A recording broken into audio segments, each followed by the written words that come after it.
सब्र का इम्तिहान तो शायद नहीं, या वो इस हिसाब से जरूर हो सकेगा कि वो युद्ध में जब बाकी रणनीतियां उस हिसाब से काम नहीं की हो शायद, तो आप उसके बाद अपने गियर को बदलकर आप इसके बारे में सोचने लगते हैं। हाँ, ये सोच क्या उसको बल मिल पाएगा कि जो ज़ेलेंस्की हैं उन्हें अपने देश के हित के लिए और उनकी बर्बादी को देखते हुए इस्तीफा दे देना चाहिए और उसके बाद किसी और को उनकी जगह पर बैठना चाहिए। इस तरह की चर्चाएं भी यहाँ पर आम हो गई हैं, इस तरह की बातें भी यहाँ पर आम हो गई हैं। बहुत ज्यादा दबाव बढ़ता जा रहा है, आक्रमण बढ़ रहे हैं जैसे जैसे, और साथ में जिस तरीके से जो स्ट्रेटेजिक इलाके आप कह रहे हैं जहां पर आक्रमण किया जा रहा है, जहां पर प्रहार किया जा रहा है, जहां ये धमाके हो रहे हैं, उनसे बहुत ज्यादा दिक्कतें हो रही हैं। शहर के कुछ इलाकों में हम देखते हैं कि उनकी आपूर्ति तो चीजों की हो पाती है, जो चीजें हैं उस हिसाब से पहुंच पाती हैं कन्वीनियंस स्टोर्स वगैरह में, लेकिन कल ही हमने देखा था कि चंद घंटों के अंदर ही वो शेल्फ के शेल्फ खाली हुए थे। तस्वीरें भी हमने भेजी थी। जिस तरह की चीजें यहां पर चल रही हैं, वो दबाव तो बन रहा है, वो दबाव तो बढ़ रहा है। सिर्फ एक स्पिरिट है जिसके आधार पर इस समय यूक्रेन वो लड़ाई लड़ रहा है, या फिर दुनिया से जिस तरह की मदद की उम्मीद की जा रही है उस हिसाब से इस लड़ाई को लड़ा जा रहा है। लेकिन कब तक ये सवाल भी सबके जहन में है, कब तक ये सवाल सबके जहन में है कि कैसे और कब तक ये संभव हो पाएगा। रूस को केवल एक देश के तौर पर नहीं समझा जा सकता है। अमेरिका अगर सोचता है कि उसके पीछे पूरे देशों की फौज खड़ी है, तो रूस के साथ भी लोग नहीं है, ऐसा नहीं माना जा सकता है। ऐसे लोग हो सकते हैं जो सोचें कि पुतिन ने जो किया वो कितना सही कितना गलत, लेकिन रूस के उन पारंपरिक रिश्तों को अव्वल नहीं भुलाया जा सकता है। दूसरा, आज की परिस्थिति में जिस तरह की जरूरत रूस की हो जाती है, क्योंकि रूस पर जो प्रतिबंध लग रहे हैं उसका असर यूरोप पर पड़ रहा है, उन लोगों पर भी पड़ रहा है। इसी वजह से न सिर्फ फ्रांस की तरफ से यह बयान आया है, बल्कि देखिए कि हंगरी की तरफ से भी ये कह दिया गया था कि अगर इस तरह के प्रतिबंध चलते रहे, इससे आगे अगर हुआ तो हम पर भी उसका प्रभाव पड़ना लाजमी है। तो ये एक ऐसी परिस्थिति है जिसको पुतिन भी समझते थे। उन्हें भी मालूम था कि लोग धीरे धीरे, ऐसा नहीं है कि पूरी तरीके से रूस को कट ऑफ कर सकते हैं, क्योंकि रूस एक ऐसा देश नहीं है जिस पर कोई दूसरा देश या फिर देशों का समूह निर्भर नहीं है।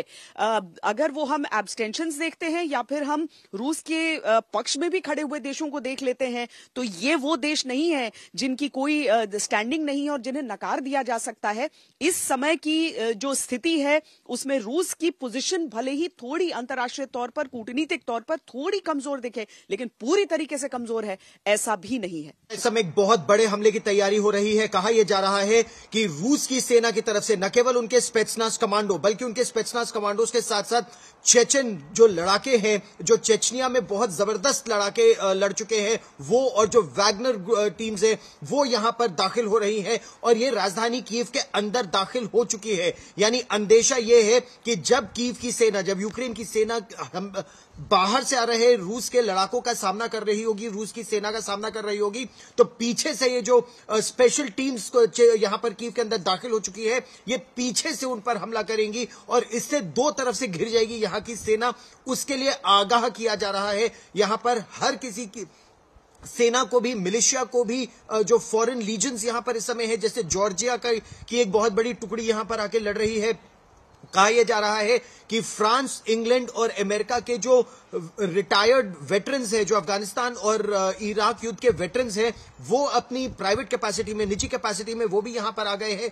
वो यहां पर लड़ने के लिए तैयार है। उनके पास anti tank guided missiles Javelin की है, उनके पास surface to air missile Stingers है, उनके पास और तरह के हथियार हैं जिनको चलाने में वो पारंगत है अफगानिस्तान और इराक के युद्ध में। तो अब लड़ाई एक बहुत ही निर्णायक दौर में, आज 13 दिन हो गए हैं, आज 13वां दिन है इस लड़ाई का, और इस समय यह लड़ाई और भीषण होने का अनुमान लगाया जा रहा है। जिस तरह से अब कहा गया है कि रूस की सेना ने अपने आप को रीग्रुप किया है, रूस की सेना अब एक डायरेक्ट अटैक मोड में यहां पर कीव की ओर आगे बढ़ सकती है। हालांकि इस समय कहा यह जा रहा है रूस की तरफ से यूनिलैटरल सीजफायर है, ताकि विदेशी जितने यहां पर हैं, जो नॉन कॉम्बैटेंट्स यहां पर हैं, वो यहां से सुरक्षित निकल जाए। लेकिन एक बार जब विदेशी यहां से निकल गए, जब नॉन कॉम्बैटेंट्स यहां से निकल गए, उसके बाद वो बड़ा हमला होगा, ऐसा अंदेशा है। यही रूस की रणनीति है। ये खेरसन एक बहुत महत्वपूर्ण शहर है। यहाँ पर रूस ने एक तरह से अपना वर्चस्व स्थापित कर लिया था, लेकिन एक काउंटर अटैक किया कीव की सेना ने या यूक्रेन की सेना ने, और जो ये काउंटर अटैक हुआ यूक्रेन की सेना की तरफ से, उसमें रूस की कुछ सेना को पीछे हटना पड़ा। तो ये जो जॉसलिंग हो रही है, जॉकिंग फॉर सुपीरियर पोजीशन जो है, वो इस समय जबरदस्त तरीके से यहाँ चल रहा है। खार्किव हो, कर्सन हो, यहाँ के राष्ट्रपति ज़ेलेंस्की ने कहा कि ओडेसा पे एक बहुत बड़ा हमला, एम्फीबियस अटैक यानी समुद्र के रास्ते से एक बहुत बड़ा हमला होने वाला है। तो आने वाले चंद दिनों में आप देखेंगे कि रूस एक बहुत decisive attack, multi pronged attack करेगा, कि दक्षिण से भी वो हमला हो रहा होगा, पूर्व से भी वो हमला हो रहा होगा, उत्तर से भी हमला हो रहा होगा। इस तरह की तैयारी इस समय है। और जैसा आपने कहा, ये मौसम की मार, इस समय 0 से 4 डिग्री नीचे तापमान। उम्मीद ये है, आशंका ये है कि आने वाले 2 दिनों में बर्फबारी भी बहुत तेज होगी, बारिश भी हो सकती है, और तापमान 0 से 7 डिग्री नीचे भी गिर सकता है। जब ऐसा होगा तो ये सोचिए कि वो जो हजारों लड़ाके, खासतौर पर मिलिशिया, सेना के पास तो उनके गर्म कपड़े भी हैं और साजो सामान भी है, लेकिन मिलिशिया अलग अलग चेक पॉइंट्स पर, सड़कों पर है रूस की सेना को रोकने के लिए। वो मिलिशिया किस तरह से उस समय उस युद्ध को झेलेगी, खासतौर पर तब जब ऊर्जा पर रूस अपना नियंत्रण करने का पुरजोर प्रयास कर रहा है। सबसे पहले पूछते हैं आपकी समस्याएं क्या है, आपके क्षेत्र की समस्याएं क्या है। जैसे ही किसी से आप समस्या पूछो तो वो समस्या सोचते हैं कि हाँ कोई तो हमारे बारे में सोचने आया है जो कि समस्याओं को सॉल्व करने की उम्मीद करेगा। दूसरा, हम उसको सबसे पहले गिफ्ट हाथ में दे देते हैं। जो हमारा गिफ्ट होता है 10 से 12 रुपए का होता है, उसको दे देते हैं, ये रखिए और हमको याद करिएगा जब भी आपको कोई सवाल या कोई समस्या हो। तो इन दो तरीकों से उनसे कोशिश करते हैं। और सबसे बड़ी चीज ये पक्का करते हैं, कई बार उनके फैमिली मेंबर भी सामने होते हैं, लेकिन हम बोलते हैं देखिए मतदान जो है गुप्त विषय है, तो इनको गुप्त में हमको बात करने दीजिए। पति पत्नी को भी अलग करके बात करते हैं, हाँ, बच्चों को भी, क्योंकि आज के ज़माने में हमने देखा कि पत्नियों की राय अलग होती है और पुरुष की अलग होती है, तो वो पति के सामने नहीं कहती। और दूसरी बड़ी बात, आदमी बोलता कुछ है करता कुछ है। आपने कितनी बार बोला देखा होगा, पूछा कैसे जाना है तो वो कहते हैं ऐसे लेफ्ट चले जाइए। हाँ, तो राइट करता है लेकिन कहता लेफ्ट है। तो हमारे टैबलेट के अंदर चिन्ह लगे रहते हैं पार्टी के कि आपने जो बटन दबाया बता दो इसमें से किसका दबाया। बटन भी आप दिखा के पूछते हैं कि बटन बताओ कौन सा दबाया। बिल्कुल, ताकि वो बोलने और बताने करने का कोई गैप ना रहे। गैप बाएं गए, हाँ बिल्कुल, दाएं बाएं वाले काम नहीं, दाएं वाला काम नहीं। कोई ऐसा एक्सपीरियंस बताइए जब सबसे मुश्किल वोटर को आपने टैकल किया हो। क्या सबसे बड़ा ऐसा कोई चैलेंजिंग लोग कुछ मिल जाते हैं? सबसे मुश्किल होता है खासकर उत्तर प्रदेश के अंदर, जब हम मुसलमान मतदाताओं से बात करते हैं और वो कहता है कि मैंने बीजेपी को वोट किया, तो हमारे सारे लोगों की ट्रेनिंग होती है, भैया ऐसा सुन के मत आ जाना, बोलना मेरे पेट का सवाल है, सर प्लीज सही बता दो, नहीं तो मेरे पेट पे लात पड़ जाएगी, मेरा काम गलत हो जाएगा, आप पक्का बताओ कि किसको किया है। तो किसी भी मुसलमान मतदाता से जो कहे कि मैंने बीजेपी को वोट किया है, उससे सही उगलवाना सबसे हार्ड टाइम होता है हमारे लिए। ये बात आप बहुत कंट्रोवर्शियल कह रहे हैं। नहीं, कंट्रोवर्शियल तो कुछ नहीं है, कहने डेटा है, हमारे लिए डेटा है, हमारे लिए। आपने एक पूछा उदाहरण दीजिए जिसको कि सबसे मुश्किल होती है, तो मैंने आपको वो बताया कि सबसे मुश्किल कौन है। अच्छा, कोई अम्मा ऐसी रहती हो जिनसे बात करने में, समझाने में कि क्या मामला है, क्या पूछ रहे हैं, काहे आयो भैया, तुमको क्यों बताएं? हाँ, तो उनको पूछते हैं अम्मा कल जो बटन दबाए आप कौन सा बटन दबाए? वो बोलती नहीं हमको नहीं मालूम, हमको जो बता दिए हमने वो दबा दिए। नहीं हम बोले ये देखो तो सही, आप इधर देखो सही, तो शायद उसको कोई चिन्ह नजर आ जाता है और वो बता पाती है। सूट वूट पहन के तो नहीं जाते हैं ये सर्वे करने? हाँ, एक और कनेक्ट की चीज, 2 चीजें मैंने बताई थी आपको, गिफ्ट और ऊपर नीचे हो जाए तो पानी फ्लो ही नहीं करेगा, तो आपको बिल्कुल उसी वेशभूषा में, उसी परिवेश में, उसी भाषा में, भाषा ही नहीं डायलेक्ट भी। गुप्ता जी अच्छा आप सीखते हैं, चलिए वो बोल के दिखाइए मुझे, आप भी बोल के दिखाइए कुछ। नहीं अवधि काय अम्मा कौन वोट किया आप? थोड़ा सा मतलब एक्सेंट डाल दिए, जाने न जाने भाषा। लेकिन ये बताइए कि अब क्या, लेकिन मैंने कंपैरिजन खोजा, हाँ, पाइप से पानी बहना है तो एक लेवल पे होना चाहिए, ऊपर नीचे होगा तो इंफॉर्मेशन नहीं फ्लो करेगा। एक हम लोग भी सब जाना चाहते थे, लेकिन नहीं गए आप, हम लोग को पोल का एक्सपीरियंस ही नहीं करने देना चाहते हैं, क्यों नहीं? देखिए, आप जो है अंजना जी, आप है एक सेलिब्रिटी। जैसे ही आप सेलिब्रिटी किसी आम पब्लिक के सामने खड़े होंगे, कोई खास आदमी, तो उसका आपके प्रति रवैया तुरंत बदल जाएगा। तो वो जो इनसाइड फ्लो होनी है, जो मन की बात उसने बतानी है, वो थोड़ी ना आपको बताएगा। अच्छा, आपको लग रहा है सिर्फ गुप्ता जी का ही चेहरा देख के लोग सच बोलेंगे? नहीं, हर आदमी का एक काम होता है। आप भी अपना एक प्रोफेशन करती है, हम भी अपना प्रोफेशन करते हैं, और काम करने का एक तरीका होता है। अच्छा, आपने तमाम बातों पर चर्चा कर ली है, लेकिन 288 थोड़ा सा सीट वाला जो मामला है, थोड़ा सा मलाल है मन में कि 10 और हो जाता ना यूपी वाला। नहीं, 10 सीटें और हो जाती, और कुछ सीटों के ऊपर अभी भी शायद चल रहा होगा। 3.5 लाख से ज्यादा मतदाता है एक विधानसभा में उत्तर प्रदेश के अंदर, तो काउंटिंग में समय लगता है, और कुछ सीटें ऐसी होती हैं जो 500 के अंतर से हारी या जीती जाती हैं। तो मुझे ऐसा लग रहा है कम से कम ऐसी 20 सीटें हैं जो 500 के अंतर पर अभी खड़ी हुई हैं, वो कहीं भी जा सकती हैं। थोड़ा सा आंकड़ा दूर भी हो सकता है, बट मुझे विश्वास है कि वो आंकड़ा 280 के आसपास हो जाएगा। अब नेताओं के फिर से फोन आने लगेंगे। बिहार और बंगाल के बाद थोड़ा सा तो मंदा हो गया था, अब फिर आएंगे कि अगला का बताओ। गुजरात तो इसी साल है, गुजरात हिमाचल सब आने वाला है। जब तक आप अभी तक आया कि नहीं फोन, सच बताइए। नहीं, मैं सही बता रहा हूँ, जब तक आप सही काम करेंगे तो धंधा कभी मंदा नहीं होगा। गुप्ता जी ने अपना फंडा बता दिया, ये गुप्ता जी का है फंडा, धंधा नहीं होगा मंदा अगर आपने की ईमानदारी से काम। लेकिन जल्दी से बताइए, फोन आ रहा है नहीं आ रहा है? अब शुरू हो गया। फोन तो आते ही रहते हैं और लगातार आते हैं, और पहले भी आ रहे थे, और इसी के चलते हम ओपिनियन पोल नहीं करते हैं, क्योंकि this is not right on our part कि हम यदि किसी पार्टी के लिए काम, किसी भी पार्टी के लिए काम करें, किसी भी पार्टी के लिए काम करें और फिर ओपिनियन पोल करें, वो जनता के लिए, पार्टी के लिए, और सबसे बड़ी चीज आज तक के लिए वो ठीक नहीं है। और इसीलिए आज तक की विश्वसनीयता बनी रहती है। हर सवाल का आपने बहुत दिलचस्प तरीके से अंदाज दिया, बहुत बहुत धन्यवाद आपका। एक बार फिर से शुभकामनाएं।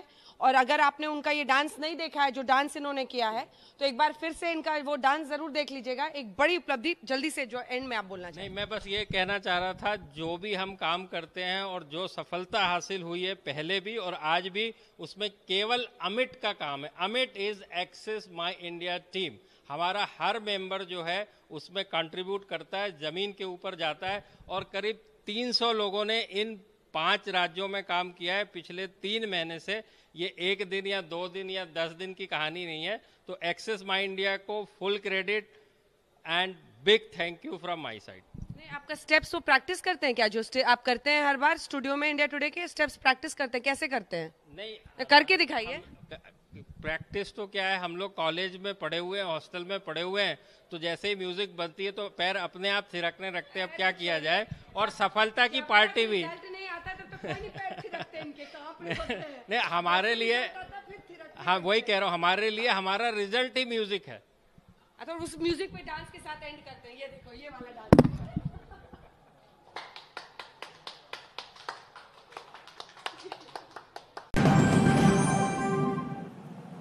वज़ीर-ए-आज़म इमरान खान कराची के रोज़ा दौरे पर पहुंचे हैं और मरकज़ बहादुराबाद उनकी आमद हुई है, और यहाँ MQM पाकिस्तान के रहनुमाओं से वो मुलाकात करेंगे। मनाज़िर आप देख सकते हैं, कराची पहुंचे हैं वज़ीर-ए-आज़म इमरान खान, जबकि इस मौके पर रहनुमाओं से वो बातचीत करेंगे और इत्तेहादियों के दरमियान तय मुआहदे पर बातचीत होगी। जबकि MQM क़यादत अपने तहफ़्फ़ुज़ात वज़ीर-ए-आज़म के सामने रखेगी। तहरीक अदम एतमाद जो कि अपोजिशन की जानिब से, उस पर इत्तेहादियों को एतमाद में लेने का ये मिशन है। आप मनाज़िर अपनी टीवी स्क्रीन पर देख सकते हैं। MQM पाकिस्तान मरकज बहादुराबाद पहुंचे, अली हसन से बात करेंगे। अली हसन, आगाह कीजिए।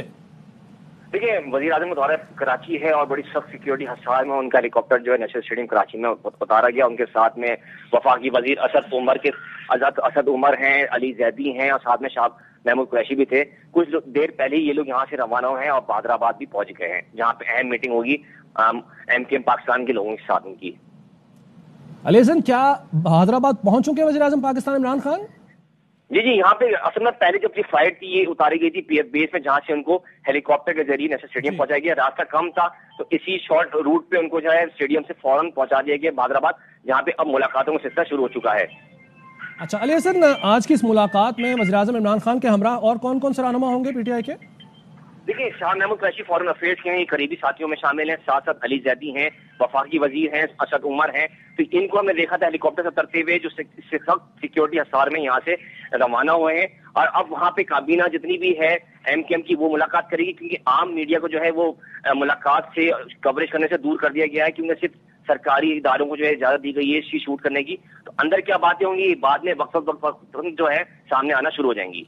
ये अपने टीवी स्क्रीन पर मनाजिर भी नाज़रीन देख सकते हैं कि वज़ीर-ए-आज़म इमरान खान स्टेडियम में उनका हेलीकॉप्टर उतरा और यहाँ उनकी मुलाकात आज MQM पाकिस्तान के रहनुमाओं से होनी है। असद उमर वफाकी वज़ीर भी उनके हमरा हैं, अली ज़ैदी भी इस हेलीकॉप्टर में ही उनके हमरा थे और यहाँ ये मुलाकात आज जो होनी है बहादुराबाद में MQM पाकिस्तान के रहनुमाओं के साथ वज़ीर-ए-आज़म इमरान खान की।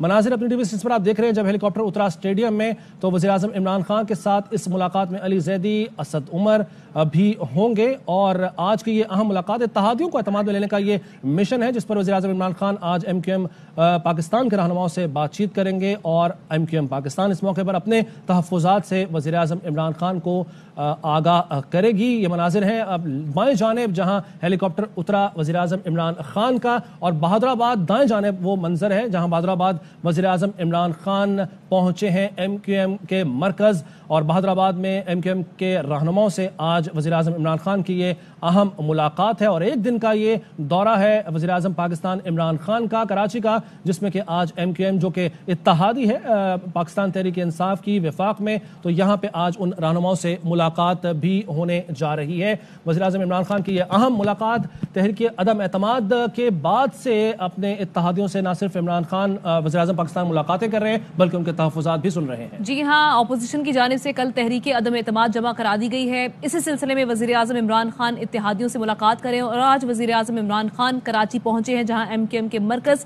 बहादुराबाद उनकी आमद हुई है और इस मुलाकात में इत्तेहादियों के दरमियान तय मुआहदे पर बातचीत होगी। जो ग्रीवेंसेस हैं MQM के इत्तेहादियों के वो सामने रखे जाएंगे, जिस पर वज़ीर-ए-आज़म इमरान खान बातचीत करेंगे। इसके साथ साथ आपको बताएं कि इससे पहले खालिद मकबूल सिद्दीकी जो कि MQM से ताल्लुक़ रखते हैं, उन्होंने कहा कि वज़ीर-ए-आज़म अदम एतमाद पर बात करेंगे तो अपना मौक़िफ़ भी रखेंगे। उन्होंने कहा कि MQM के मुतालबात मुआहदे की सूरत पहले ही हुकूमत के पास हैं। इसी हवाले से बात करते हैं, हमारे नुमाइंदे राफे हुसैन MQM मरकज़ बहादुराबाद में मौजूद हैं। राफे, क्या सूरत हाल देख रहे हैं? वज़ीर-ए-आज़म इमरान खान पहुंच गए हैं और उनके हमरा उनका वफ़द भी है? जी बिल्कुल, देखें इस वक्त वज़ीर-ए-आज़म इमरान खान एक रोज़ा दौरे पर कराची पहुंचे हैं और कराची पहुंचने के बाद वो इस वक्त MQM के मरकज़ बहादुराबाद पहुंच चुके हैं। उनके वक्त के हमरा शाह महमूद कुरैशी, अली ज़ैदी, फवाद चौधरी, असद उमर और गवर्नर सिंह इमरान इस्माइल मौजूद हैं। ज़ाब्ता कमेटी के अरकान कन्वीनर डॉक्टर खालिद मकबूल सिद्दीकी, आमिर खान, वसीम अख्तर, कंवर नवीद जमील, अमीनुल हक ने वज़ीर-ए-आज़म का इस्तकबाल किया, उन्हें फूलों का गुलदस्ता पेश किया। बतौर वज़ीर-ए-आज़म इमरान खान का ये MQM के मरकज़ बहादुराबाद का पहला दौरा है। इस वक्त ज़ाब्ता कमेटी की जानिब से MQM के मरकज़ का वज़ीर-ए-आज़म इमरान खान को बताते हैं कि दौरा करवाया गया, जिसके बाद अब MQM राब्ता कमेटी और जो वज़ीर-ए-आज़म इमरान खान हैं उनके दरमियान मुलाकात भी शुरू हो गई है। डॉक्टर खालिद मकबूल सिद्दीकी MQM के वफ़द की क़यादत कर रहे हैं, जबकि MQM के वफ़द में वसीम अख्तर, आमिर खान, कंवर नवीद जमील, अमीनुल हक, जावेद हनीफ समेत दीगर अरकान असम्बली मौजूद हैं। जबकि जो इमरान खान के साथ फवाद चौधरी, असद उमर, अली ज़ैदी, गवर्नर सिंह इमरान इस्माइल और शाह महमूद कुरैशी जो है वो मुलाकात में शामिल हैं। इस वक्त मुलाकात में जो MQM और तहरीक इंसाफ के दरमियान तहरीरी मुआहिदा है उस पर भी बातचीत होगी। इसके अलावा अदम एतमाद की जो अपोजिशन की जानिब से तहरीक सामने आई है उस पर भी गुफ्तगू होने का इम्कान जाहिर किया गया है। 3.5 सालों में MQM और PTI के दरमियान जो वर्किंग रिलेशनशिप है उस पर भी गौर व फौज होगा और देखा जाएगा कि इन सालों में कितने वादे जो हैं वो पूरे हुए हैं। इस पेशरफ का भी जायजा लिया जाएगा। जब वज़ीर-ए-आज़म इमरान खान की आमद से जो हमारी MQM के रहनुमाओं से बात हुई, उनका ये कहना था कि वो वज़ीर-ए-आज़म को खुशामदीद कहते हैं। वज़ीर-ए-आज़म की तरफ से देखना है कि वो क्या बात करने आ रहे हैं और अगर अदम एतमाद की कोई बात सामने आती है तो MQM अपनी राब्ता कमेटी के इजलास में और जनरल वर्कर इजलास में कारकुनों से राय लेने के बाद ही कोई फैसला करेगी। अपोजिशन की जानिब से भी MQM से राब्ते जारी हैं, तो आज की मुलाकात खासी अहम मुलाकात है। इसमें एतमाद के हवाले से बातचीत होगी। वहीं जो है वो MQM और तहरीक इंसाफ के दरमियान जो वर्किंग रिलेशनशिप है उस पर भी बातचीत की जाएगी और खास तौर पर शहरी सिंध के जो इस वक्त मसाइल हैं, शहरी सिंध के साथ जो बैड गवर्नेंस का पीपल्स पार्टी की हुकूमत की जानिब से रवैया रखा जा रहा है उसको भी वज़ीर आज़म के सामने रखा जाएगा। और शहरी सिंध के जो मसाइल हैं जिनमें हैदराबाद यूनिवर्सिटी है, मरदमशुमारी है और जो दीगर मसाइल हैं शहरी सिंध के, हैदराबाद, मीर बुखार, नवाब शाह, उन मसाइल को भी आज एमक्यूएम उठाएगी। खालिद मकबूल सिद्दीकी से जो उनका ये कहना था कि हमारे मुतालबात वज़ीर आज़म इमरान खान के सामने मुआहदे की सूरत में मौजूद हैं। अब वज़ीर आज़म और वफाकी हुकूमत को ये बताना है कि वो उन पर क्या पेशरफ्त हुई है और ये आज की मुलाकात इसी जो है वो इसका नतीजा है कि 3.5 सालों में कितने वादे पूरे किए गए हैं और क्या क्या मुआहदों में पेशरफ्त हुई है उसका मुकम्मल जो है वो जायजा लिया जाएगा। इस वक्त मुलाकात वज़ीर आज़म इमरान खान और उनके वक्त की एमक्यूएम राब्ता कमेटी से जारी है और मुख्तलिफ मौक़ों पर उस पर तबादला ख्याल किया जा रहा है। एमक्यूएम की जानिब से भरपूर इस्तकबाल की तैयारियां की गई थी। राफे, आप जरा एक मरतबा फिर नाज़रीन को बताइएगा कि वज़ीर आज़म इमरान खान के हमरा कौन कौन है वफ्द में शामिल और एमक्यूएम रहनुमाओं में कौन कौन सी शख्सियात हैं इस मुलाकात में? जी बिल्कुल, देखिए वज़ीर आज़म जो है वो उनके साथ मुलाकात में गवर्नर सिंह, इमरान इस्माइल, अली जैदी, असद उमर, फवाद चौधरी, शाह महमूद कुरैशी मुलाकात में शामिल हैं। जबकि एमक्यूएम की जानिब से बताया गया है कि खालिद मकबूल सिद्दीकी मुलाकात की क़यादत कर रहे हैं एमक्यूएम की जानिब से, जबकि उनके साथ साथ Aamir Khan senior deputy convener, Waseem Akhtar deputy convener, Naseem Jaleel, Kanwar Naveed Jamil, Amin ul Haq वफाकी वजीर और दीगर जो अरकान असम्बली हैं वो इस वक्त मुलाकात में मौजूद हैं। मुलाकात खुशगवार माहौल में का कहना है कि इस वक्त जारी है और बहादुराबाद मरकज का वज़ीर आज़म को कई साल पहले जो है वो यहाँ पर आना था। ये जो है वो ड्यू था कि वज़ीर आज़म इमरान खान को एमक्यूएम के मरकज का ठीक है जी, अहम मुलाकात इस वक्त जारी है वज़ीर आज़म इमरान खान की जो कि बहादुराबाद पहुंचे एमक्यूएम के मरकज और इत्तेहादियों को हैं उनकी अवेयरनेस बढ़ाने के लिए ये फोकस होता है। ठीक है, दुनिया भर में अगर आप देखें तो और पाकिस्तान में भी अब तकरीबन आधे से ज़्यादा डायलिसिस के मरीज़ जो हैं जिनको किडनी मुकम्मल तौर पर फेल हो चुके हैं वो डायबिटीज़ की वजह से। और डायबिटीज़ बीमारी है लाइफस्टाइल की। ठीक है, तो अगर आपने अपनी ज़रूरत से ज़्यादा जो है वो खाना खाया और इस्तेमाल नहीं किया तो फैट एक्यूमुलेट होता है। उस फैट के एक्यूमुलेशन से इंसुलिन की रेजिस्टेंस बढ़ती है और उस रेजिस्टेंस से आपको शुगर हो जाती है, जिसम में शुगर इस्तेमाल नहीं हो रही होती। लगता है लोगों को ये लगता है कि जी आपने शुगर खाई ज़्यादा इसलिए बढ़ गई। असल में है ये कि शुगर की मिकदार तो शायद उतनी ही है, उसके इस्तेमाल के लिए जो रेजिस्टेंस है वो। अच्छा सर, एक और रीज़न भी है कि ये जो एट्रोफिक किडनी का सुनने में आता है ये ज़्यादातर यानी कि गुर्दे का सिकुड़ जाना ब्लड क्लॉटिंग की वजह से या खून सही तरह से ना पहुंचने की वजह से, ऐसे ये भी रिलेटेड है इससे? नहीं, डायबिटीज़ देखें ये कुदरत का उसूल है कि जिस्म में जो भी आज़ा इस्तेमाल नहीं हो रहे होंगे वो सिकुड़ जाएंगे। अच्छा, गुर्दे का सिकुड़ना कोई बीमारी की अलामत नहीं है, ये कोई और वजह होती है। जैसे आपने कहा कि खून का जमना, ये इतनी कॉमन चीज़ नहीं है। किसी भी वजह से अगर गुर्दे का काम कम होने लगेगा तो वो गुर्दा छोटा हो जाएगा। अच्छा डॉक्टर साहब, किसी भी मरज़ की तशख़ीस सबसे पहले अहम होती है, उसके बाद ही हम ट्रीटमेंट की तरफ जाते हैं। कैसे पता चलेगा कि हमारी जो किडनीज़ हैं वो अफेक्ट कर रही हैं? ये बहुत अच्छा सवाल है। इसके लिए देखें, जिसको शुगर है उसको ये समझ लेना चाहिए कि उसके गुर्दे ख़राब हो रहे हैं, यानी वो उसके टेस्ट करवाता रहे। स्क्रीनिंग टेस्ट होते हैं, उसमें अगर जो उसका हॉलमार्क है गुर्दे ख़राब होना शुगर से वो है कि पेशाब में प्रोटीन आना। तो ये प्रोटीन का एक सिंपल चेक होता है। बहुत एक्सटेंसिव वर्कअप्स नहीं होते हैं। जो स्क्रीनिंग टेस्ट होते हैं वो बहुत ही सिंपल, स्ट्रेट फॉरवर्ड और सस्ते होते हैं जो हर जगह अवेलेबल हो सकें। तो एक सिंपल यूरिन की वो स्टिक आती हैं, उसमें डिप करके कोई भी लेबॉर्ट्री आपको एक और चीज़ भी है कि ये जो ब्लड प्रेशर से रिलेटेड आजकल हर दूसरा शख्स जो है ब्लड प्रेशर, हाइपरटेंशन, इस तरह के अमराज में होता है, उसकी जो मेडिसिन जो होती हैं उसकी वजह से एक तो यूरिनेशन भी बड़ी फ्रीक्वेंट होती है, क्या उनके कोई असरात होते हैं आपकी किडनीज में? ये एक बड़ा प्रेवलेंट सा कॉन्सेप्ट है लोगों के जहन में कि काफ़ी सारी बीमारियां जो हैं वो दवाई खाने की वजह से होती। मेरे ख्याल में दवाइयाँ اس وقت تک مارکیٹ میں نہیں آتی ہیں جب تک کہ اس کا سیفٹی پروفائل اچھے سے نہ دیکھ لیا جائے. بٹ اسٹل ان کے کاؤنٹر ایکشنز اور ایک ریئیکشنز وغیرہ تو ہوتے ہیں, پروز اینڈ کونس تو ہوتے ہیں, کم ہوتے ہیں, بہت کم. بلڈ پریشر جو میں نے بتایا کہ اباؤٹ 55% ڈائلسس کے مریض جو ہیں وہ ڈائبٹیز کی وجہ سے متاثر ہوتے ہیں, ان میں سے باقی 25-27% جو ہیں وہ ہائپر ٹینشن کے ہیں. ہائپر ٹینشن اٹ سیلف ایک بیماری ہے, اس کے علاج کے لیے ڈائیوریٹکس اب اتنے زیادہ استعمال بھی نہیں ہوتے ہیں, لیکن جب ہوتے ہیں تو یورین زیادہ آتا ہے اور وہ آپ کے بلڈ پریشر کے کنٹرول کے لیے ہوتے ہیں, اس سے کڈنیز خراب نہیں ہوتی. اچھا, آپ نے ایک تو بتا دیا کہ جو بھی ڈائبیٹک ہوگا اس کا کڈنی جو ہے وہ ڈیفینیٹلی افیکٹ کرے گا. اب مجھے یہ بتائیں کہ باقی علامات ایسی کون سی ہیں جن سے ہمیں پتہ چلے اور پھر ہم نے کس طرح سے سیکیور کرنا ہے؟ Very good. تو دیکھیں, ڈپینڈنگ آن دیٹ ڈیزیز, اگر تو کوئی علامت جیسے پتھری کی بیماری ہے جو ہمارے یہاں بہت پریویلنٹ ہے, اس میں درد ہوتا ہے, ٹھیک ہے, اور جتنی چھوٹی اور جتنی کم خطرناک پتھری ہوتی ہے وہ اتنی زیادہ درد کرتی ہے. جو خطرناک والی ہے اس کی علامتیں کم ہوتی ہیں. اچھا. لیکن اگر آپ کو اس طرح کی کوئی بھی تکلیف ہو رہی ہے تو اکثر ہمارے یہاں یہ ہوتا ہے کہ جی وہ درد بہت شدید سا ہوا, کہیں گئے, انہوں نے کچھ پین کلر وغیرہ لگائے, سب ٹھیک ہو گیا, تو بس اب تو میں ٹھیک ہوں, تو اب نہیں, کہیں کچھ نہیں کرنا. اس پتھری کو چھوڑ دینا, اور وہ اگر بڑی ہو کر وہاں پر obstruction کاز کرے گی تو کڈنی خراب ہوگی. اس کا وقت پہ علاج کرنا. جن کا شوگر ڈائگنوز ہو جائے وہ اپنا سال میں 1 مرتبہ یہ والے سارے چیک اپس کراتے رہیں.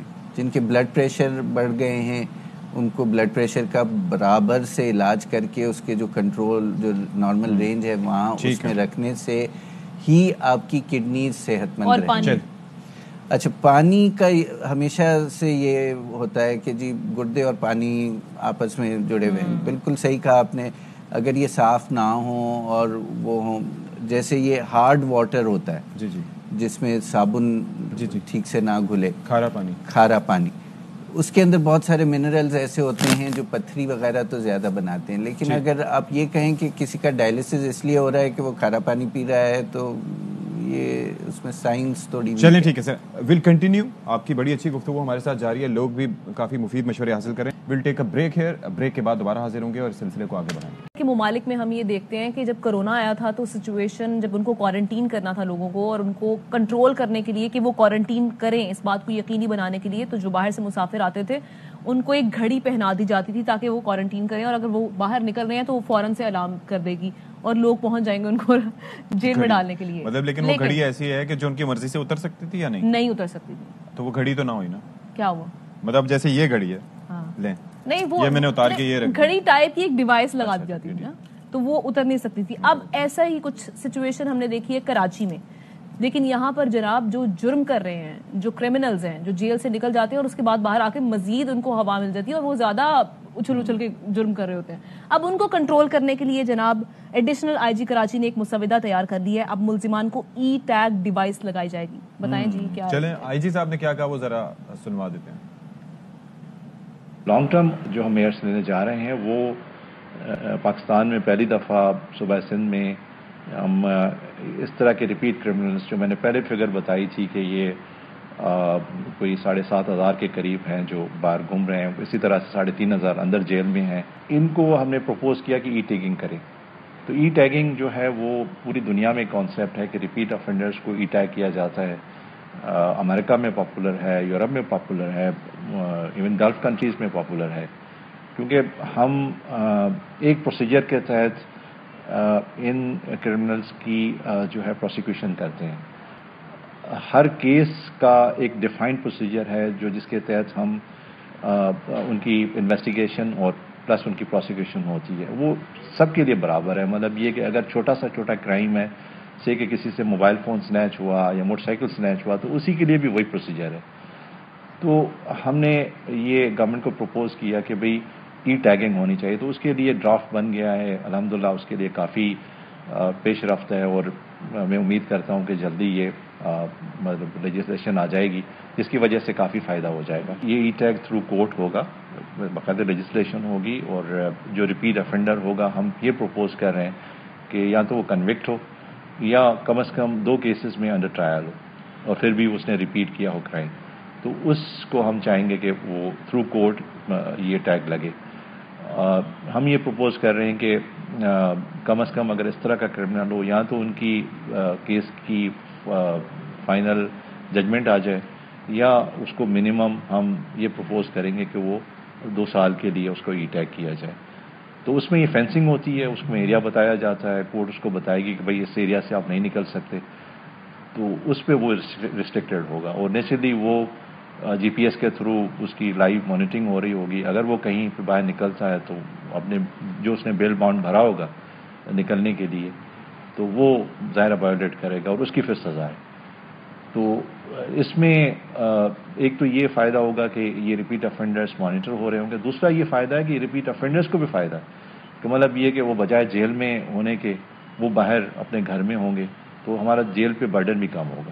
دیکھیں یہ 4 شیڈول کی جو مانیٹرنگ ہے وہ مور اور لیس وہ اسی طرح سے ہوگی کہ مطلب 4 شیڈول اور پلس اس طرح کے جو ریپیٹ افینڈرز ہوں گے ان کی مانیٹرنگ کا میکینزم آلموسٹ یہ ایک جیسا ہوگا. چلیں جی, ایڈیشنل آئی جی صاحب ایکسپلین کر رہے تھے کہ کس طرح سے کام کرے گا. بڑا اچھا انیشیٹو ہے, اسی پر بات کرتے ہیں. نذیر شاہ ہمارے ساتھ موجود ہے اسٹوڈیوز میں. نذیر, آپ کو ویلکم کہیں گے. نذیر, یہ کہے گا سندھ پولیس نے ڈیٹا جمع کر لیا کہ کتنے ملزمان کو لگایا جائے گا یہ جو ای ٹیگ, اور دوسرا یہ کہ ہمیں بتائیں کہ یہ کس طرح سے کام کرے گا. کچھ تو ہم نے سن لیا. کراچی میں جب بھی جرائم کی بات آتی ہے تو کئی ایسے کیسز آتے ہیں جس میں سب سے پہلے میں اطہر متین شہید کا ذکر کروں گا.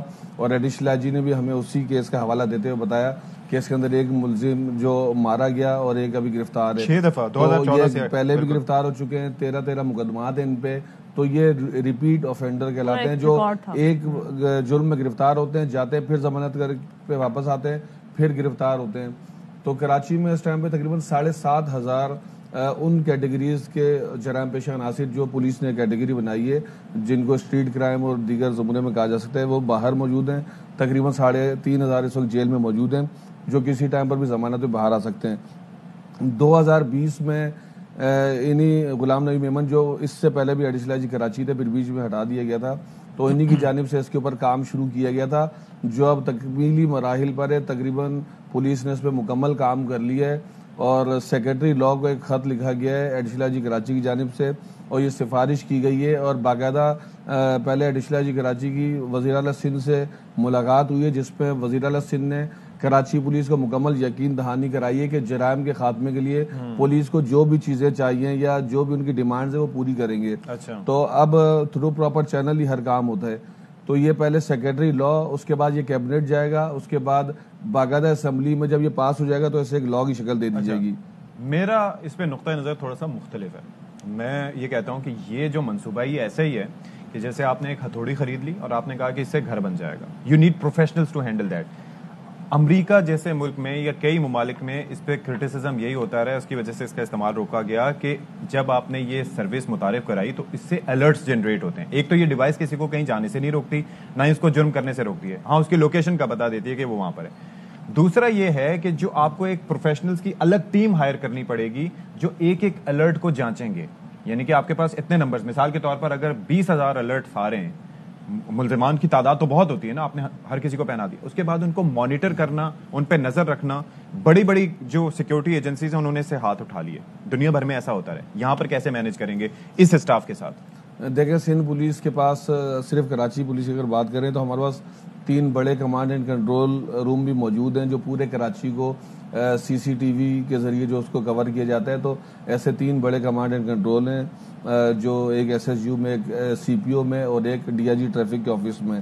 جب اس طرح کا کوئی معاملہ شروع کیا جاتا ہے, کوئی ایکسرسائز کی جاتی ہے تو اس کے لیے باقاعدہ پہلے ایک ایسا لائحہ عمل تیار کیا جاتا ہے اور کراچی پولیس کی جانب سے بھی اس چیز کو باقاعدہ کئی میٹنگز ہوئی ہیں اور اس کے جو اس کا افسر ہوگا اس کو بھی باقاعدہ الگ سے ہائر کیا جائے گا یا نہیں. دیکھیں اسٹاف کراچی پولیس کے پاس موجود ہے لیکن وہ اس کے اندر مزید ہائرنگ بھی یوں کر سکتے ہیں کہ ان کا یہ کہنا ہے کہ کراچی پولیس میں مزید 18,000 بھرتیاں ہو سکتی ہیں اور جو ابھی جگہ بھی ہے جو سینشن جو سیٹیں نا وہ 18,000 خالی ہیں. کراچی پولیس کی جو سینشن جو نفری ہے وہ ہے 60,000 لیکن ہمارے پاس کراچی میں اس ٹائم پہ 42,000 پولیس اہلکار ہیں جو مختلف اوقات میں ڈیوٹیاں دیتے ہیں اور ایک وقت میں کراچی میں شاید 18,000 پولیس اہلکار پورے کراچی کے لیے تعینات ہوتے ہیں.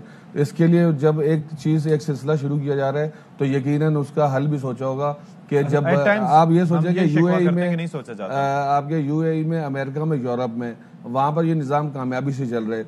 ہمارے ہاں اس کو میں اس نظر سے بھی دیکھوں گا کہ چونکہ ہم ایشینز ہیں، ہمارا جو اسلامک معاشرہ ہے، تو ہمارے کو سب سے زیادہ تو اس چیز کی حیا شرم آتی ہے کہ کسی کو یہ پتہ چلے کہ میں جرائم پیشہ ہوں. جرائم پیشہ بھی کبھی بھی خود کو اپنے رشتہ داروں میں یہ ظاہر نہیں کرتا ہوگا، کسی کو نہیں پتا ہوگا، لیکن جب اس کے ہاتھ میں اور پیر میں اس کے ایک بیلٹ پہنا ہوا ہوگا تو اس سے سب کو اندازہ، سب کو پتا ہوگا، تو وہ ہر دم یہی کوشش کرے گا یار کسی طرح اس بیلٹ سے میری جان چھوٹے.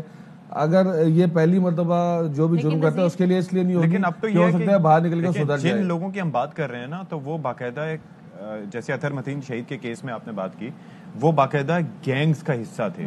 ان کو اس سے کوئی فرق نہیں پڑتا، اور بعض اوقات وہ ایسی جگہوں پہ پہنچ جاتے ہیں جہاں پر پولیس بھی جو ہے وہ گھبراتی ہے جانے سے. ایک تو چیز یہ ہے. دوسرا، امریکہ کی آپ نے مثال دی، میں نے آپ کو وہیں کی مثال دی تھی کہ وہ لوگ کنسرنڈ ہوتے ہیں اس حوالے سے کہ بھائی اگر آپ نے فرض کریں 212 اسپیشلی انہوں نے افسران تعینات کیے جنہوں نے مانیٹر کرنا تھا. انہوں نے کہا کہ بھائی یہ تو نہیں ہو سکتا یار، 90,000 لوگ اگر فرض کرو ہم نے ٹیکس لگائے، یہ بہت بڑا نمبر ہے، لیٹس سے کیسے، تو اس کو مینج کرنا، مانیٹر کرنا، اور وہ بھی پروفیشنلی، اٹس ناٹ ایزی. آپ یہ دیکھیں سی سی ٹی ویز بھی زیادہ تر ہمارے پاس ٹی وی چینلز پہ چلنے کے لیے آ رہی ہوتی ہیں اس وقت، حالانکہ لائیو مانیٹرنگ آ رہی ہوتی ہوگی، لیکن اس وقت وہ رسپونڈ نہیں کر پاتے کیونکہ it's not an easy task. دیکھیں ہمارے نمبر امریکہ جتنے زیادہ تو نہیں جا سکتے، لیکن یہاں پر ابتدائی طور پر جو بتایا گیا ہے کہ 11,000 ایسے کرمنل ہیں جو ریپیٹڈ جن کو کہا سکتا ہے اور کہا جا سکتا ہے، اور وہ باہر بھی ہیں.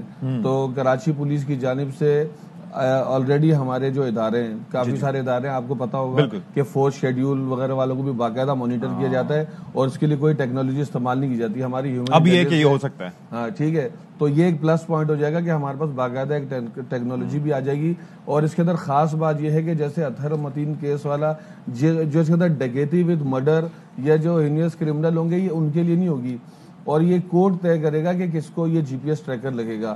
کیونکہ وہ ایک دیکھیں آپ گئے عدالت میں، آپ کو ضمانت تو ویسے بھی ملنی ہے، لیکن اب ان ملزمان کو ضمانت ایسے نہیں ملے گی.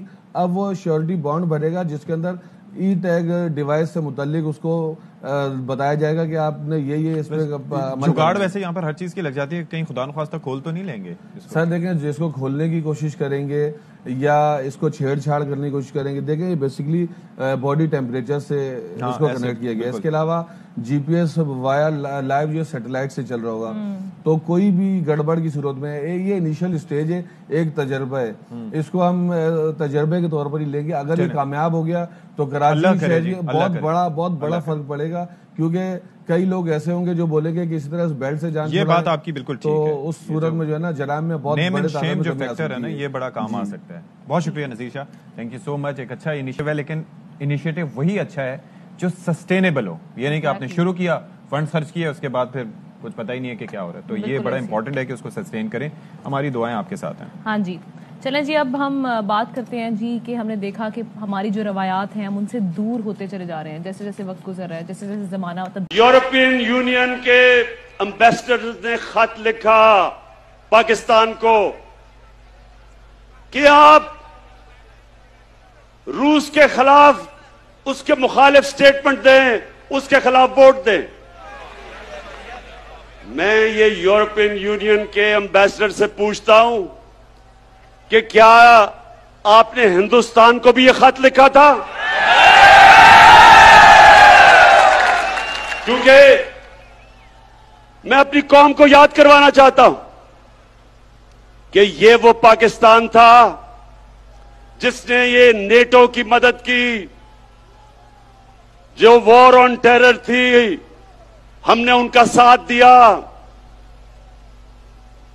میں کبھی نہ ساتھ دیتا، میں اپنی ملک کو باہر رکھتا اس جنگ سے، لیکن اس وقت کا جو سربراہ تھا انہوں کا ساتھ دیا. کیا ملا پاکستان کو؟ 80,000 پاکستانیوں کی جانیں گئیں، ہمارا قبائلی علاقہ اجڑ گیا، 35 لاکھ لوگوں نے نقل مکانی کی، ہمارے ملک کو $100 ارب سے زیادہ نقصان ہوا.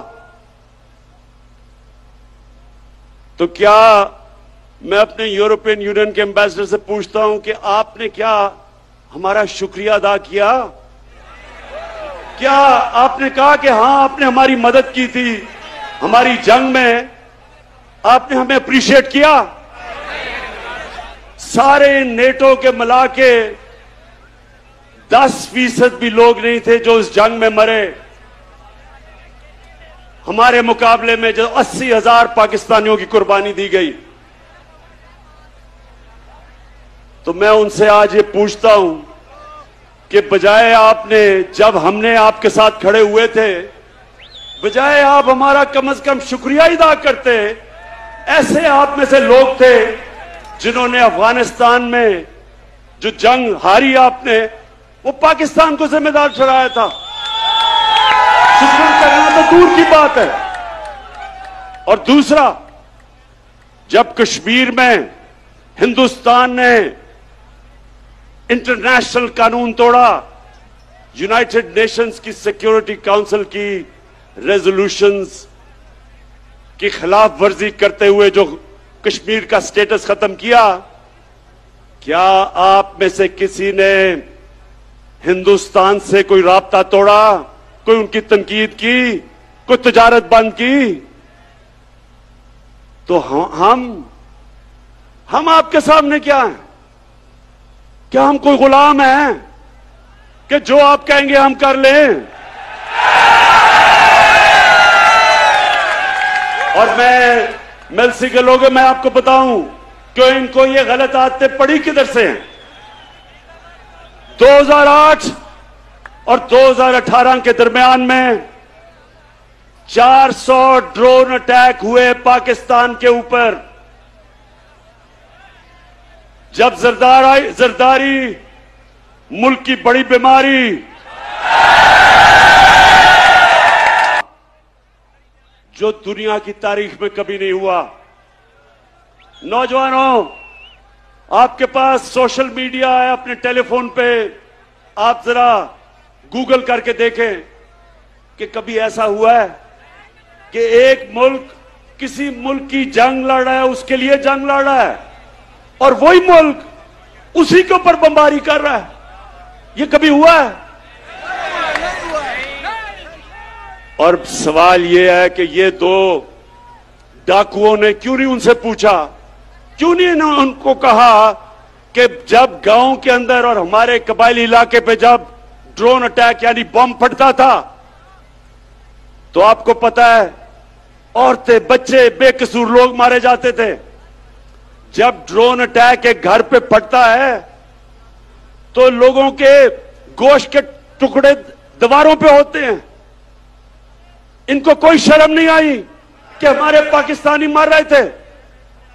बाहर से हमारा ही दोस्त जिसके लिए हम जंग लड़ रहे हैं, वही आके यहां ड्रोन अटैक कर रहा था।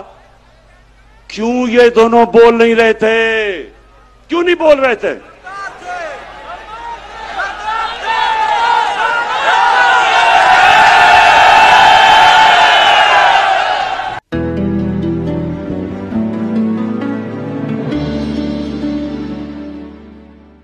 अहम खबर से आपको आगाह करें, JUI अंसारुल इस्लाम फोर्स की अरकान असेंबली की सिक्योरिटी संभालने की रिहर्सल शुरू हो गई है। मौलाना फजल रहमान की हिदायत पर सिक्योरिटी संभालने का अमल शुरू किया गया है। जुल्करनैन हैदर हमारे साथ मौजूद हैं, बात करेंगे उनसे। जुल्करनैन, बताइएगा, इस्लामाबाद में सिक्योरिटी संभालेंगे अरकान असेंबली की, क्या जरूरत पेश आई, क्या हिदायत है मौलाना फजल रहमान की? जी बिल्कुल, JUI के जो अंसारुल इस्लाम फोर्स है उनके अरकान जो है वो पार्लियामेंट नाजिज पहुंचे हैं, और बताया ये गया है कि उनके पास इतलात हैं कि उनके जो MNAs हैं उनको लापता किया जा सकता है, कहीं शिफ्ट किया जा सकता है ताकि वो इजलास में शिरकत न करें। तो इस वजह से हम सिक्योरिटी प्रोवाइड करने के लिए यहाँ पर आए हैं और उन्हें मुकम्मल तौर पर सिक्योरिटी फराहम करेंगे। इसके साथ साथ उन्होंने कहा है कि अंसारुल इस्लाम खवातीन विंग का जो क़याम है वो भी अमल में आ चुका है। जितने भी अपोजिशन के अरकान की ज़ाहिर बात कर रहे होंगे तो उनको तो सिक्योरिटी मिली हुई होती है, और ज़ाहिर वो MNA है, उनका स्टेटस MNA वाला है, तो फिर पार्लियामेंट को रिप्रेजेंट करते हैं, तो अंसारुल इस्लाम क्या करेगी उनकी सिक्योरिटी का? Already they have security. जी बिल्कुल, उनका ये कहना है क्योंकि उनके साथ जो सरकारी सिक्योरिटी एहलकार होते हैं तो वो तो इदारों के ताबे होते हैं, और वो उनको हटाया भी जा सकता है या उनको हिदायत भी हो कि आपने किसी मामले में दाखिला नहीं करनी।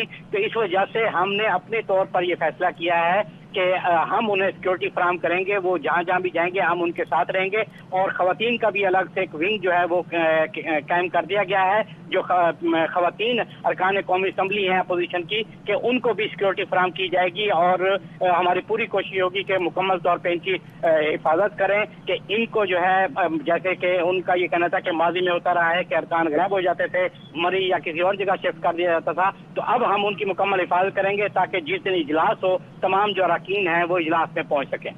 ذوالقرنین ہمارے نمائندے آگاہ کر رہے تھے JUI فے انصار الاسلام فورس کی اراکین اسمبلی کی سیکیورٹی سنبھالنے کی ریہرسل شروع ہو گئی ہے. مناظر آپ کو دکھا رہے ہیں.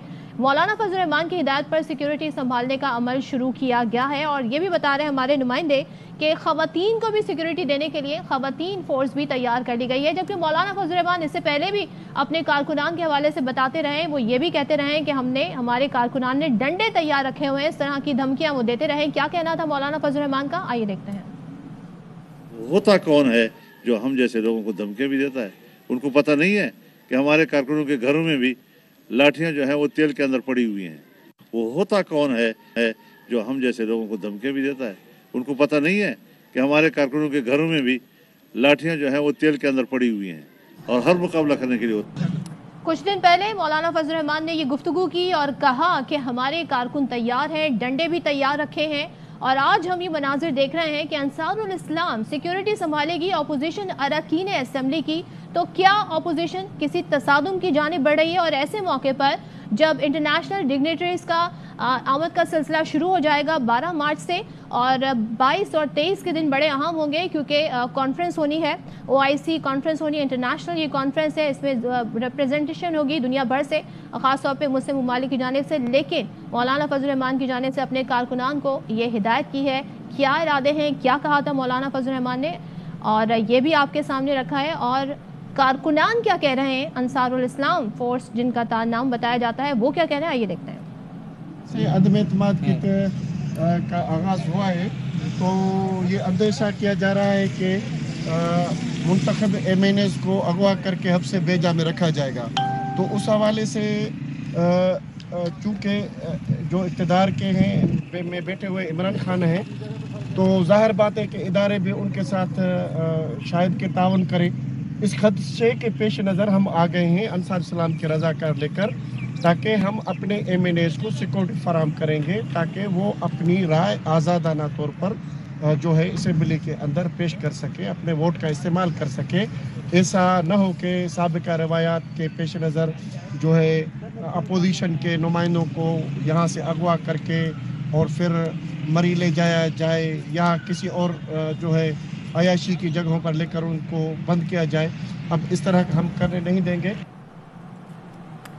آپ نے سنا کیا کہہ رہے ہیں انصار الاسلام کے اراکین, اور ان کی جانب سے کہا گیا ہے کہ خدشہ ہے حبس بیجا میں رکھا جائے گا. ہمارے اراکین کو تو سیکیورٹی پرووائڈ کریں گے اور اغوا کر سکتے ہیں. ادارے حکومت کے ساتھ ہیں تو ہو سکتا ہے ادارے ان کی سنیں, اور ہم اس لیے آ گئے ہیں, یہ کہا گیا ہے. اس وقت معمولی خصوصی شہباز گل ہمارے ساتھ ہیں, ان سے بات کریں گے. شہباز گل صاحب, خبر یہ ہے کہ مولانا فضل الرحمان کی جو فورس ہے انصار الاسلام, انہوں نے سیکیورٹی سنبھال لی ہے اپنے اراکین اسمبلی کی, اور ساتھ میں یہ کہتے ہیں کہ ان کے جو اراکین ہیں ان کو حبس بیجا میں رکھا جا سکتا ہے, اغوا کیا جا سکتا ہے. ادارے ایسا کر سکتے ہیں, خدشہ ظاہر کر رہے ہیں, ادارے حکومت کے ساتھ ہیں, اس لیے ہم آ گئے ہیں یہاں پر ان کی سیکیورٹی سنبھالنے کے لیے. تو یہ کیا ہو رہا ہے, کیا تصادم کی طرف بڑھی ہے اپوزیشن؟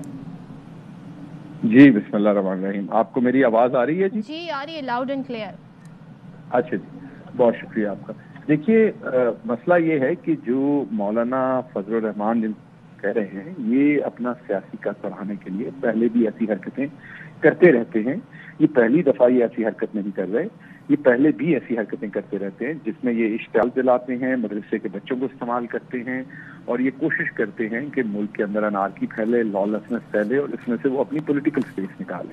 تو دس از سم تھنگ ویری انفارچونیٹ جو یہ کرنے کی کوشش کر رہے ہیں. لیکن ملک میں قانون موجود ہے, ملک میں ایک آئین موجود ہے, ملک میں عدالتیں موجود, اور حکومت وقت جو ہے اس کی ذمہ داری ہے ملک کے اندر قانون کی عملداری. تو اگر کوئی بھی قانون توڑنے کی کوشش کرے گا تو اس کے ساتھ قانون ویسے ہی نپٹے گا جو پاکستان کے قانون کے مطابق ایک عام شہری سے نپٹا جاتا ہے.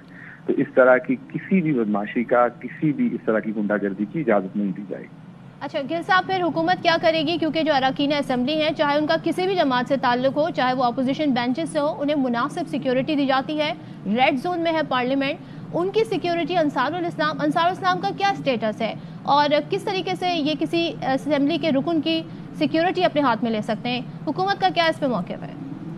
जी, हुकूमत देखिए रेड जोन में वैसे ही इस तरह के जो अनासर हैं उनके जमा होने के ऊपर इजाज़त नहीं है और ना ही उन्हें वहाँ पर जमा होने दिया जाएगा, ना ही उन्हें इस तरह की कोई हरकत करने दी जाएगी, क्योंकि कल को ये किसी सिक्योरिटी देने पहुँच जाएगी या किसी की सिक्योरिटी खराब कर पहुँच जाएंगे तो ये तरीका नहीं होता किसी भी रियासत में। हमारे रियासत किस तरीके से चलती है, सियासत करें लेकिन सियासत के साथ साथ गुंडागर्दी नहीं करें। सियासत करने की इजाज़त है, गुंडागर्दी की। ठीक है, आप कह रहे हैं कि पार्लियामेंट के अहाते में रेड जोन में इस तरह की गुंडागर्दी की इजाज़त नहीं दी जाएगी। क्या स्टेप लेने जा रही है हुकूमत? गिल साहब से हम गुफ्तगू कर रहे थे और साथ ही गिल साहब ने ये इस राय का इजहार किया है कि ये मुनासिब अमल नहीं है। एक तरफ तो अपोजिशन ये कहती है कि हम तमाम काम आइन के मुताबिक करेंगे, आइन के दायरे कार में रहते हुए करेंगे। अदम एतमाद की तहरीक को भी वो यही कहते हैं कि ये एक आइनी तरीका है जो हम सामने लेकर आ रहे हैं। लेकिन दूसरी जानिब हम ये देख रहे हैं कि ये पार्लियामेंट लॉजेस के बाहर घूम रहे हैं। ये मनाजिर आप देख सकते हैं, अंसारुल इस्लाम बाहर भी आपको नजर आ रहे हैं और ये अंदर भी आपको नजर आ रहे हैं वॉक करते हुए। जुल्करनैन हैदर हमारे साथ है। जुल्करनैन, सबसे पहले तो इनका स्टेटस क्या है अंसारुल इस्लाम का कानूनी तौर पे, और पार्लियामेंट लॉजेस में कैसे इन्हें इजाजत है कि ये यहाँ पर भी आ गए, बाहर भी खड़े हैं और हम तो इन्हें अंदर भी देख रहे हैं? देखिए, इस फोर्स का कानूनी तौर पर तो कोई भी जवाब नहीं है, क्योंकि ये एक प्राइवेट तंजीम है और अपने तौर पे JUI की एक फोर्स बनी हुई है। जब इनके खास तौर पे जलसे और जुलूस होते हैं तो उनकी सिक्योरिटी संभालते हैं। लेकिन यहाँ पे पार्लियामेंट में पहुंचना ये एक सवालिया निशान है कि ये किस कैपेसिटी में यहाँ पर पहुंचे हैं, क्योंकि सिर्फ सरकारी इदारे जो हैं वो सिक्योरिटी फराहम करते हैं और वही यहाँ पर जा सकते हैं। लेकिन हैरत की बात है कि इतनी बड़ी तादाद में जो अंसारुल इस्लाम के जुल्करनैन, क्या इनके पास किसी किस्म के हथियार भी हैं, डंडे वगैरह, जिनका जिक्र मौलाना फजल रहमान करते हैं? नहीं, अभी तक हमने डंडे नहीं देखे, न्याते ही हैं। लेकिन सवाल ये है अहम कि इतनी तादाद में पार्लियामेंट हाउस के अंदर जाने की इजाजत कैसे दी गई है कि वो बिल्कुल अंदर अहाते में जा चुके हैं, पार्किंग एरिया में जा चुके हैं और फिर उन्होंने रिहर्सल की। फिर उसके बाद डी चौक पर भी ये इकट्ठे हुए, वहां पर भी बैठे रहे, वहां पर उनको हिदायत जो है वो दी गई हैं कि आपने क्या करना है।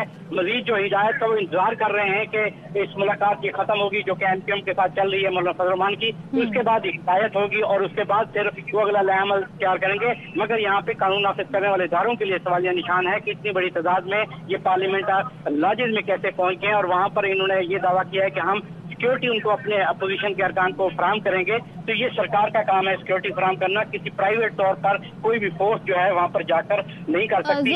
ये बताइए कि क्या कोई आम शख्स जिसका ताल्लुक नहीं है, ना वो स्टाफ मेंबर है ना ही वो रुकन है, इस तरह जा सकता है पार्लियामेंट लॉजेस के अंदर या पार्लियामेंट लॉजेस के बाहर हो सकता है वो इस तरह? देखिए, पार्लियामेंट लॉजेस में के अंदर जाने का एक तरीकाकार है, बाकायदा उनका नाम, नंबर और किससे वो मिलने जा रहा है वो पूरी डिटेल लिखी जाती है गेट के ऊपर। लेकिन ये पहली दफा ऐसा हो रहा है कि इतनी बड़ी तादाद में लोग जो हैं वो पार्लियामेंट हाउस के अंदर चले गए हैं और उनको जाने की भी इजाजत दी गई है। वो किसी से पूछा नहीं गया कि यहाँ पर आप इतनी बड़ी तादाद में क्यों आए हैं और यहाँ पर आपका क्या काम है, तो किसी ने उनको नहीं रोका और वो अंदर भी पहुंच गए हैं। और एक अभी कुछ लोगों से बात हुई है तो वो कह रहे हैं कि एक खौफ का जो मनाजर है वो वहाँ पे नजर आ रहा है कि जैसे कोई तशद्दुद का अंतर पैदा हो सकता है कि यहाँ पर एकदम ये इकट्ठे हो गए हैं और वहाँ पर रिहर्सल भी कर रहे हैं और सबके कह रहे हैं कि हम सिक्योरिटी फराहम करने के लिए आ गए हैं। तो ये इदारे और फिर ये जो प्राइवेट लोग हैं इनके दरमियान तसादुम भी हो सकता है। तो इससे जो सूरत हाल है वो काफी गंभीर हो चुकी है। अभी इजराइल का ये कहना है कि कानून नाफिज करने वाले इदारे जो हैं वो भी हरकत में आ रहे हैं। आपसे साथ ही रहेगा, मजीद डिटेल जानेंगे। अपने यूनिफॉर्म में मौजूद है अंसारुल इस्लाम की जो फोर्स है उसके अरकान शहबाज गिल एक बार फिर हमारे साथ है। गिल साहब, मनाजिर देख रहे हैं, हमारे रिपोर्टर से भी बात हुई है, ये तो पार्लियामेंट के अंदर लॉजेस के अंदर मौजूद है, परेड कर रहा है, रिहर्सल शुरू कर दी है इन्होंने। कैसे अलाउ हुआ? कोई नहीं जा सकता अंदर बगैर इजाजत के और बताए हुए किस मकसद से आए हो? देखिए, ये जो मनाजर आप दिखा रहे हैं, अगर ये मनाजर दुरुस्त हैं, जो कि दुरुस्त होंगे आप दिखा रहे हैं, तो ये बिल्कुल इस्लामाबाद पुलिस का लैब्स है। ये इस्लामाबाद पुलिस के जो सरबराह हैं, IG पुलिस हैं, ये उनके लिए सवालिया निशान है और बिल्कुल उनसे पूछेंगे कि ये किस तरीके से उन्होंने इस तरह के गूंस को अलाउ किया है। जो डंडा बरदार एक फोर्स है اس کو ریڈ زون جس کی سیکیورٹی اتنی سخت ہے اس میں کس طریقے سے انہوں نے ان کو آنے دیا، تو اس کی بالکل تحقیق بھی کریں گے اور ان لوگوں کو یہاں سے ہٹایا بھی جائے گا، کیونکہ پاکستان کے اندر ایک قانون موجود ہے، ایک طریقہ کار موجود ہے، سیکیورٹی وہاں پر پہلے ہی موجود ہے تمام لوگوں کے لیے، تو کسی صورت اس طرح کی فورس کو الاؤ نہیں کیا جائے گا۔ اور اگر یہ موقع پر جب انٹرنیشنل ڈگنیٹریز نے آنا ہے 22 اور 23 کو یہاں پر OIC کانفرنس ہونی ہے، اس طریقے سے یہ سب اس طرح اندر آ جانا، یہ تو بڑا ایک سیکیورٹی لیپس ہے، اس پر کیا کریں گے، کیا ایکشن ہوگا؟ جی یہ ابھی آپ نے جو مجھے دکھایا یہ مناظر بالکل آپ درست فرما رہے ہیں کہ یہ سیکیورٹی لیپس ہے، اور اس میں اسلام آباد پولیس سے پوچھا جائے گا کہ یہ کس طریقے سے ہوا۔ ظاہری بات ہے کہ اس کو ساری ڈومین کو جو انٹیریئر منسٹر ہے وہ دیکھتے ہیں، وہ ڈیفینیٹلی اس کے اوپر ایکشن لیں گے، اور ان کے یہ نالج میں آ چکا ہے کیونکہ میں بھی انہیں میسج کر چکا ہوں، ڈیفینیٹلی اس کے اوپر انٹیریئر منسٹر بھی پوچھیں گے IG سے، اور متعلقہ اداروں سے پوچھا جائے گا کہ یہ کس طریقے سے لیپس ہوا اور کیوں ہوا، کیونکہ اس کی اجازت کسی۔ اچھا، یہ جو بتایا جا رہا ہے، یہ بھی بتایا جا رہا ہے کہ مولانا فضل الرحمان کی ہدایت پر یہ آئے ہیں، تو کیا ان کے خلاف بھی کچھ آپ اس حوالے سے ایکشن لیں گے؟ کے مطابق ہوگا، جو بھی قانون ہوگا اس کے مطابق اس پہ کاروائی ہوگی، اور ابھی دیکھتے ہیں کہ آگے اس چیزیں کیسے انفولڈ ہونا ہے۔ بہت شکریہ، تھینک یو۔ ڈاکٹر شہباز گل گفتگو کر رہے تھے، بہت شکریہ آپ کا۔